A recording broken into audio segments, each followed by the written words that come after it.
Hi, my name is Jörg Bergmeister. I'm a Porsche brand ambassador and a development driver. My top 5 features of the new 992 GT3 RS are the overall downforce level, which is just amazing. The dynamic downforce, so the car will always give you the downforce that you need. The PTV Plus, our adjustable differential. The PRSM, which are our adjustable dampers. And the adjustable traction control are my top features. Let's take a look at the aerodynamics. We start with a DRS button.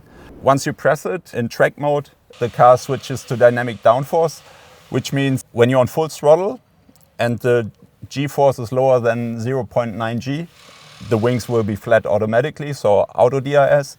And as soon as you brake or you get a G-loads higher than 0.9, the wing will ramp up and gives you the downforce you want. So it's a really clever and smart system and works perfectly on the Nordschleife and any other racetrack as well. As an add-on, we have the DRS button, so you can use it for sections like Kesselchen, which is easy flat out, even on the low downforce section. So therefore you're just reducing the drag because the G-loads are maybe a little higher than 0.9. So automatically the wing would ramp up. So you keep it on low downforce to gain more top speed. So the PRSM, which is our adjustable dampers, really nice and handy feature for the racetrack to adjust the car to your likings. But first off, there's no need to really play around with all the systems. You can leave everything on the, let's say, standard setting, which is 0-0. We did most of the development work of the car with that setting and the car works perfectly fine there, so don't be afraid. It's just an add-on you can play around with. And in case of the PRSM, for instance, just one press of the button, the pop-up comes up and you can adjust compression and rebound. So for instance, on the Nordschleife on my quick lap, I went quite a bit stiffer on rebound, so +3 in the front and +4 in the rear. And that will help the car just over all the bumps and rises to stay a little bit more settled.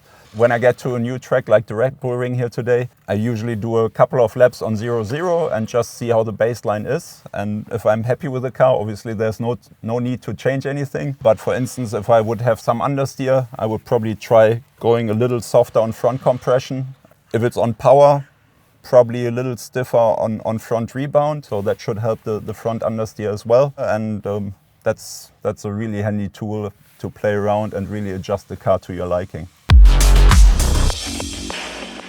PTV Plus, same like the PRSM, just a press on the button.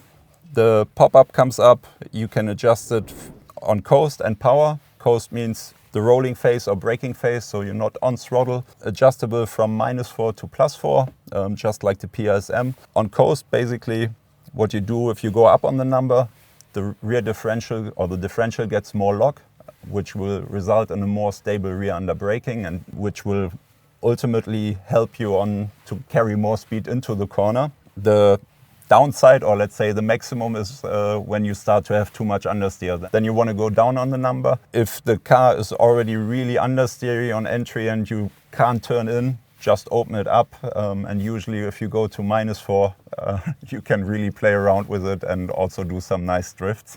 So it's a really cool tool to play around. On power, it's quite the opposite. The traction on the car is amazing, but if you're really on old tires and you are having single wheel spin, just go up on the power number of the PTV Plus and it will give you better traction and a better drive off the corner. Let's start with the traction control. Also fully adjustable, 7 positions now, just like in the race car. When you're really struggling with traction and the rear is nervous when you go to power, go up on the number and it will help you to have a more secure rear. If you have a feeling like when you're on new tires or the grip on the track is really high and the TC is holding on too long, so it's slowing you down too much, just crank it down and it will still help you and make it a bit more secure, but therefore the acceleration will be better and overall lap time should improve as well. If you're driving in the wet, obviously the TC is a big factor. Go up on the number and will just help you to have a more secure rear. And overall, you will feel a lot better in the car, a lot easier. Everything, the handling will be improved and therefore lap times should also be better.